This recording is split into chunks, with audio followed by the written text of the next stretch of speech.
Assalamualaikum warahmatullahi wabarakatuh dan salam sejahtera. Saya Harul Faizi bin Luqman bersama dengan Istilah Kong Inzi dan juga Aizat bin Azhar akan membentangkan tajuk penyelidikan pendekatan pengajaran pendidikan moral semasa pandemik COVID-19. Tuan-tuan dan puan-puan, bila kita menyebut pandemik COVID-19, semua orang akan tahulah bagaimana pandemik COVID-19 ini telah memberikan banyak impak dan implikasi khususnya dalam bidang politik, ekonomi dan juga sosial. Malah dalam bidang pendidikan juga tidak terlepas. Sebab itulah kami menyatakan bahawa pandemik COVID-19 ini adalah merupakan satu ancaman dalam proses sebuah pembelajaran dan pembelajaran kepada murid dan juga guru. Dan kalau kita lihat pada hari ini daripada pembelajaran PDP-C kepada PDPR di mana ianya diubah bersesuaian dengan keadaan semasa. Itu sedikit berkenaan dengan pandemik COVID-19. Jadi apakah dia masalah ataupun pernyataan problem berkenaan dengan isu yang kami bangkitkan dalam kajian ini? Pertama sekali apabila kita melihat berkenaan dengan proses PDPR, adanya wujudnya pelbagai isu. Pertama adalah minat terhadap tumpuan yang dikatakan oleh Ibrahim dan juga Razak 2021, di mana minat dan tumpuan itu telah terjejas dalam kalangan murid dalam sesi PDPR di mana mereka tidak fokus dalam sesi pembelajaran tersebut. Kajian oleh Siti Nurbaizura pula mendakwa bahawa hari ini sokongan ibu bapa tertentu yang tidak diberikan menyebabkan berlakunya penjejasan terhadap proses pengajaran dan pembelajaran di rumah tadi itu. Tak ada sokongan dan sebagainya menyebabkan gagallah proses PDPR berlangsung dengan baik. Seterusnya, murid ataupun pelajar tidak memberikan maklum balas yang baik dalam sesi pembelajaran di mana mereka tidak memberikan respon dan sebagainya menurut Nasim Mansor.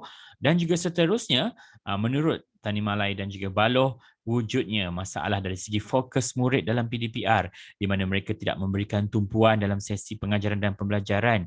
Dan juga bila kadang kita dengar ada guru bertanyakan respon tidak diberikan, tidak memberikan jawapan dan sebagainya. Jadi ini ialah beberapa isu ataupun pernyataan masalah yang wujud dalam situasi pandemik COVID-19 yang melanda negara pada masa kini. Jadi sebab itulah kami, saya dan juga beberapa pelajar saya, elektif pendidikan moral, melaksanakan kajian yang berbentuk kepustakaan, iaitu kajian kualitatif. Apa yang kami buat, kami telah mencari beberapa artikel jurnal dan juga proceeding dan kita kumpulkan akhbar, petikan akhbar dan juga buku untuk kita gabung jalinkan. Bagaimanakah caranya untuk mewujudkan satu pendekatan yang terbaik yang boleh digunakan dalam pendidikan moral semasa pandemik COVID-19 ini. Jadi dapatan-dapatan tadi itu akan kami huraikan secara naratif berdasarkan tematik utama. Dan inilah dapatan kajian. Berdasarkan kajian kepustakaan yang kami lakukan, terdapat 3 pendekatan yang boleh digunakan dalam mata pelajaran pendidikan moral semasa pandemik COVID-19. Pertama, pendekatan kemahiran teknologi maklumat. Kedua, pendekatan pembelajaran berdasarkan projek. Yang ketiga, pendekatan pembelajaran berhikmat.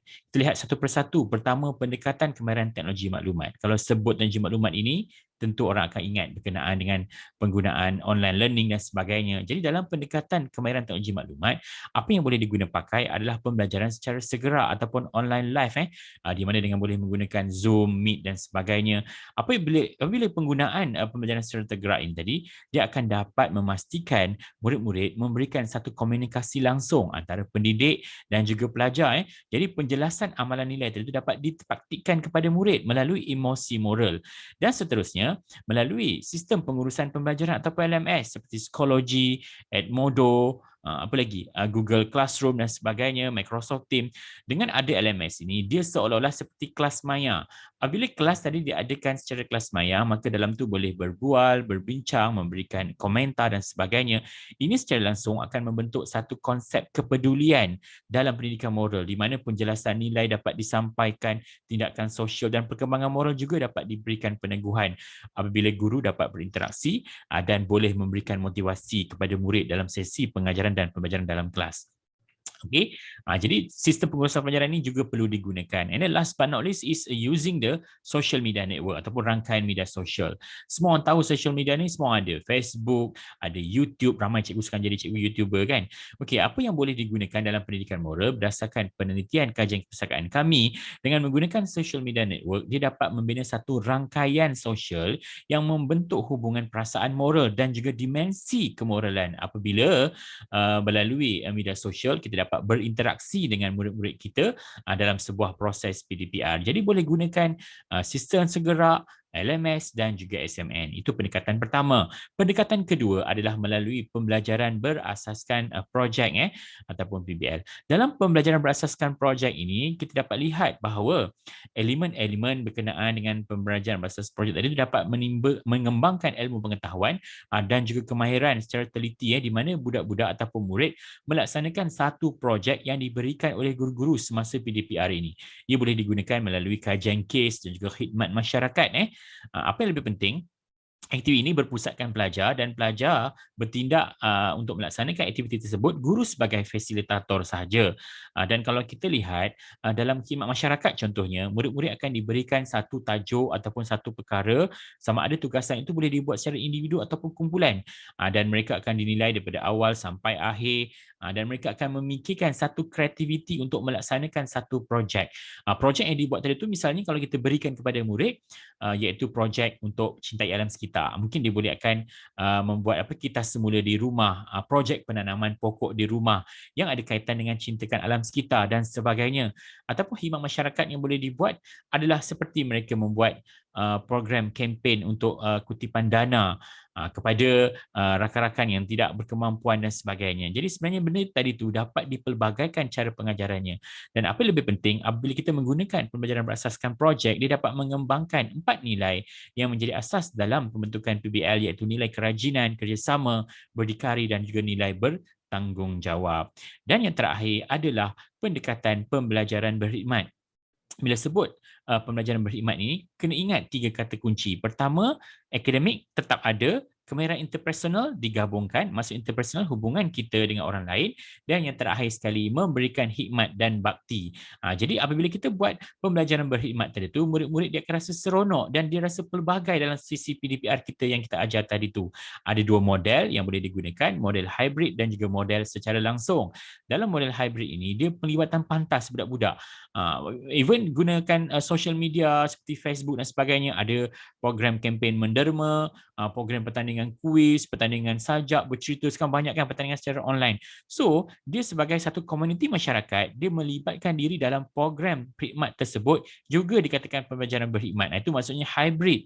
Dia terus laksanakan secara langsung, contohnya secara dalam talian. Yang kedua adalah model secara langsung, yang di mana murid-murid itu akan melaksanakan kehidupan seharian dia tentang diri-diri dia untuk dia laksanakan proses perkhidmatan tersebut. Misalnya khidmat bersama keluarga, contohnya dia buat satu projek hari ni, minggu ni cikgu nak mengajar pendidikan moral, tapi cikgu tak nak ajar macam biasa. Selalu kalau cikgu mengajar kita akan pergi kuliah ataupun kelas kan. Kali ini cikgu nak anda semua setiap pagi kena buat sarapan untuk ibu. Maksudnya dia berkhidmat kepada keluarga dia.